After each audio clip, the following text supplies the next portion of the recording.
Alam mo yung parang kabayo ka? Parang ginagawa mo lahat, Parang robot ka talaga Oo. dito. Tapos, yun pa, ang mahirap doon, yung ginagawa mo ng lahat ng effort mo, tapos hindi pa ma-appreciate ng amo. Alam mo yun? lang. Hello guys, good afternoon. So, andito tayo ngayon sa Hong Kong at kasama natin yung kababayan nating OFW na si Jex. Jex. Oh. So, tatanungin natin siya kung paano siya napunta dito sa Hong Kong at saka ilang years na siya dito sa ibang bansa na OFW. So, paano ka ba nga napunta dito sa ibang bansa? Ano yung recommended ka ba? Or direct hire ka? Or mayroon kang apps na dina-download para makapunta dito? No, Or or recommended ka ng kaibigan, family member na dito sa ibang bansa? So, pwede mo ba i-share sa atin paano ka napunta dito? Napunta ako dito sa Hong Kong year 2021. Pandemic. Yes, pandemic. Pandemic pa nun. Supposed to be, ang pupuntahan ko sana is Korea at saka Singapore. Tapos, okay na yung papers ko sa Singapore. Kaso nga lang, may tumawag sa akin na urgent from Hong Kong kasi nag-apply din ako dito sa Hong Kong. Bali, 3 country yung in-applyan ko. Nauna yung Singapore, pero yan nga, tumawag Yung nag-contact sa'yo is yung Hong Kong. sa Singapore. Singapore. Nandun na lahat yung papers ko. Tapos, suddenly, may nag-message sa akin nga dito sa Hong Kong na interview agad sa amo. Oh. So, yun nga, na-hire nga ako dito. So, nagbabakasalary kung sino yung mas matimbang. Pero sa salary, mas talaga ang Hong Kong. So, Malaki. pinili ko talaga ang Hong Kong. So, anong ginawa mo? Nag-apply ka ba sa agency? Oh, Agency? Agency talaga. Ano bang agency mo? Sa Pilipinas? Nung una yung... Kalimutan. So, I mean, marami kang agency. Pupunta ka sa Marami agency. akong agency. May applyan. Tapos, iba't ibang agency din yung sa Singapore. Iba rin. Agency. Oo, Iba din iba yung Singapore sa papunta sa Tapos Hong iba rin Kong. yung sa Korea. Iba Yung din, sa Korea kasi, mag-aaral ka pa. Pero wala ka talagang babayaran din yun kasi government nga natin. Government to government. Government to government. So, ang problema nga lang doon is mag-aaral ka pa ng 6 months. 6 months. So, yung Hong Kong na lang yung rinab mo na. Yung Hong Kong dalan kasi hindi na ako parang... Paano ba yun? Interview ng amo? Nagustuhan ka ba ng amo? O, tapos, one in-schedule ka sa interview sa One saan? time interview lang, WhatsApp lang. Tapos sabi niya, i-hire daw niya ako. Then yun na, smooth na, dire-diretso na yung... Walang babayaran. Wala akong binayaran. Medical lang yung mga medical sa Pilipinas, gasto. Yung medical, parang bumalik din sa akin yung medical ko eh. Ni-refund. Oo, Dating kasi ito.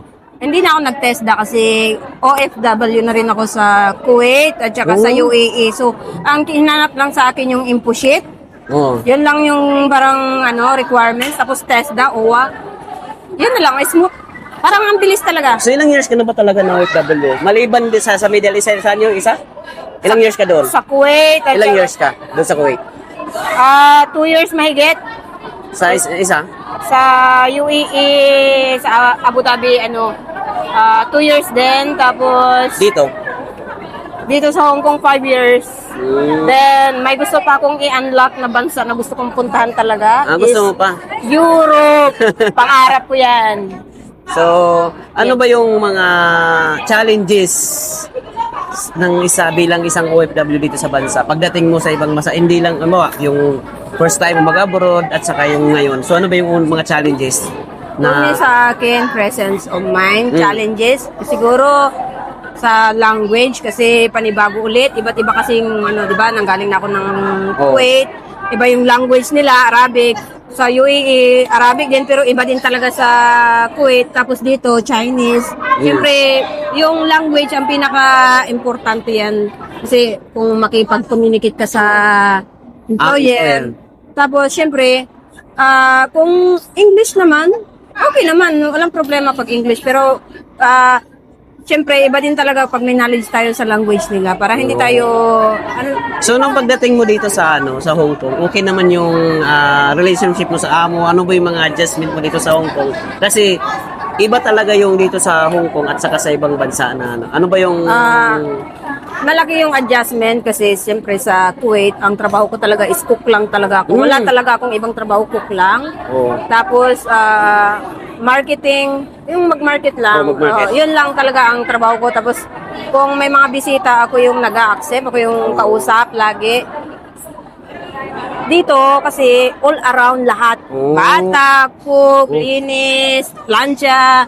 Alam mo yung parang kabayo ka?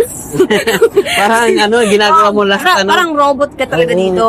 Tapos, yun pa, ang mahirap doon, yung ginagawa mo ng lahat ng effort mo, tapos hindi pa ma-appreciate ng amo. Alam mo yun? lang. Kasi may Na-feel ko din yan. may mga Kasi, iba talagang amo na sobrang perfectionist, pero hindi nila iniisip yung hard work mo, hindi nila yung nakikita eh. Ayun lang yung advantage talaga is more work dito pero hindi masyadong na-appreciate. Appreciate. Pero sa UAE kasi ang work ko cook pero na-appreciate appreciate lahat nila. ng ano kasi Yun. every time na magluto ako doon alam mo yun yung mga bisita pag tinanong kung sino yung cook tapos ikaw?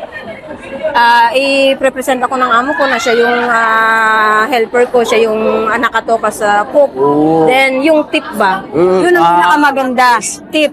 Pero dito kasi, kahit gawin mo lahat, bihira lang talaga yung amo na ibigay ng tip. no? Oo. Kasi doon talaga sa amo ko, every time na nagluluto ako, tapos maraming bisita, lalo na yung amo ko kasi medyo, siya, may katungkulan ba, mataas yung niya, posisyon niya. So, pag may mga interview sa media, sa magazine, marami siyang bisita, mga nire-represent talaga niya ako sa mga bisita niya na ako Ikaw nagluluto.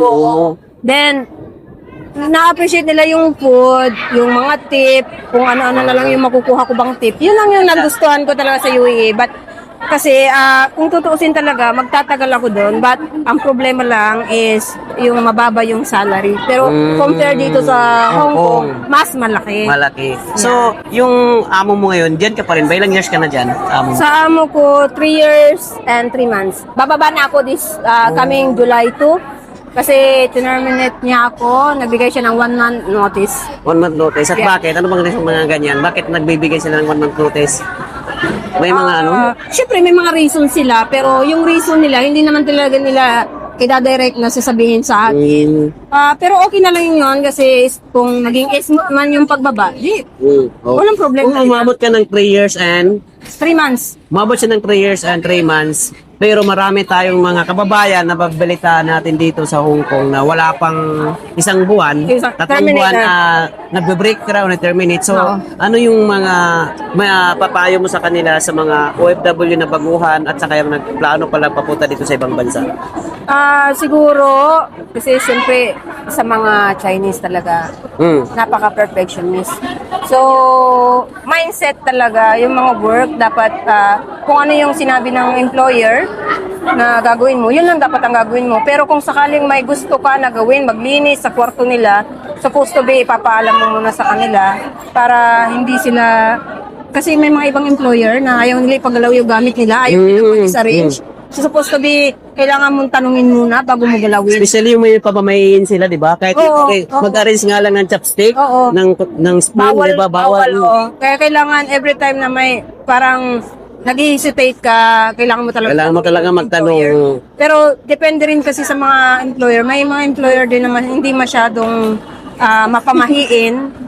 Pero mas ako dun sa nagtatanong. Nagtatanong. So, yun guys, maraming salamat sa kababayan natin sa pag-share ng live niya dito sa ibang bansa. Yan, sana mayroon kayong matutunan para sa mga gustong magpunta sa ibang bansa, ma-learn kayo. Present of mind lagi. Yan. Alam mo, kay bata. Yes. Bye-bye. Bye. Thank you. Thank you too.